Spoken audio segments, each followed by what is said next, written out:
Hare Krishna, Radhe Radhe. Welcome to my channel. आशा करती हूँ आप अच्छे होंगे, स्वस्थ होंगे और मंगल में होंगे। आप सभी को छठ पूजा जो 2025 में छठ पूजा है, कार्तिक मास में छठ पूजा की आपको ढेर सारी शुभकामनाएं। आज इस वीडियो में जानेंगे छठ पूजा, कार्तिक मास की छठ पूजा 27 अक्टूबर सोमवार को है या 28 अक्टूबर मंगलवार को। जानेंगे सही तिथि, पूजा का शुभ मुहूर्त और कुछ फलकारी उपाय के बारे में। आइए शुरू करते हैं वीडियो।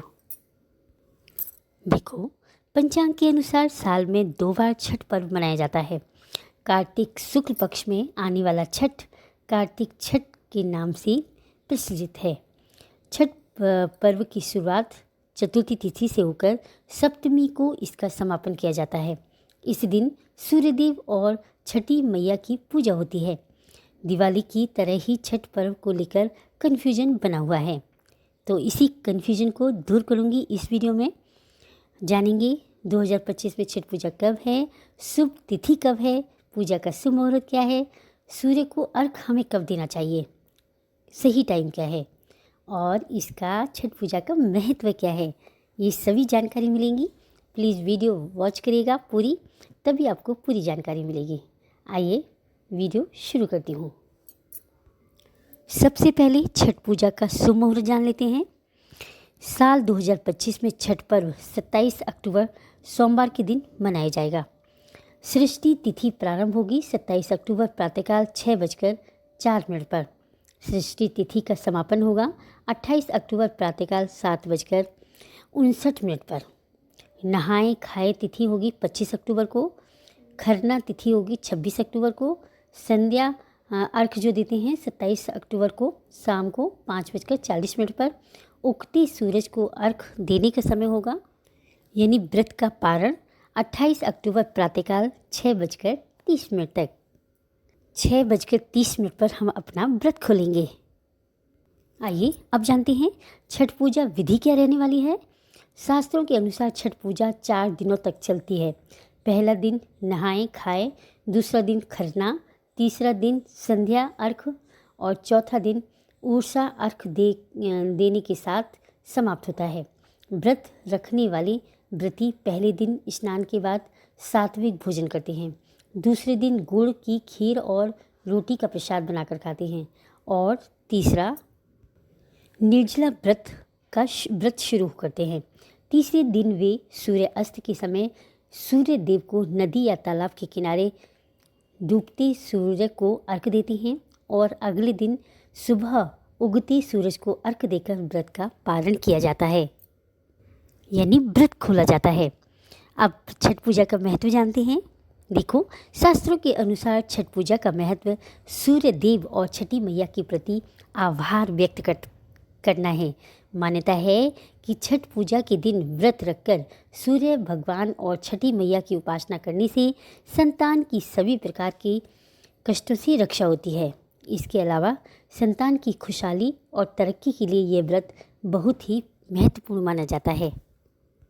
अब कुछ फलकारी उपाय जानते हैं कि इस दिन हमें क्या करना चाहिए और क्या नहीं करना चाहिए और क्या करने से हमें शुभ फल की प्राप्ति होती है। बहुत ही कारगर उपाय है जो मैं बताने जा रही हूँ। देखो, आपको कोई परेशानी है, कोई मनोकामना पूर्ण नहीं हो रही हो, घर में क्लेश हो, धन की वृद्धि नहीं हो रही हो, उन्नति के द्वार नहीं खुल रहे हो, तो बस आप छठ मैया वाले दिन, छठ व्रत वाले दिन ऐसा करिए।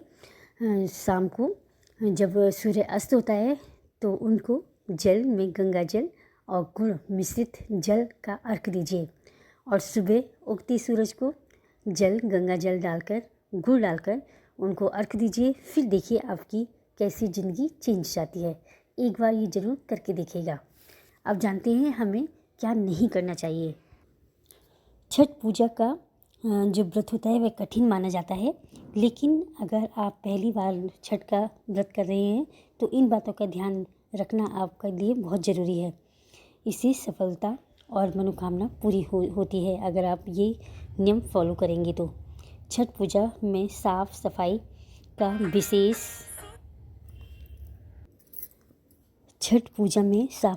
विशेष महत्व रहता है, तो इसका ज़रूर ध्यान रखिएगा। घर में लेकर मंदिर और किचन तक को साफ सुथरा रखिएगा। छठ का प्रसाद चूल्हे पर बनाया जाता है, लेकिन अगर आप ऐसा संभव नहीं है, नई चूल्हे या स्टोव का इस्तेमाल करें या गैस चूल्हा को अच्छे से धो लें। छठ पूजा के दौरान घर में तामसिक चीज़ों से दूरी बनाकर रखें। लहसुन, प्याज, मांस, मदिरा आदि चीज़ें घर के अन्य सदस्य भी ना खाएं। जिन बर्तनों में मांसाहार बना हो या प्याज लहसुन वाली खाना बनता हो, उनका इस्तेमाल भूल कर भी ना करें। छठ का प्रसाद बनाने के लिए नए बर्तनों का उपयोग करें।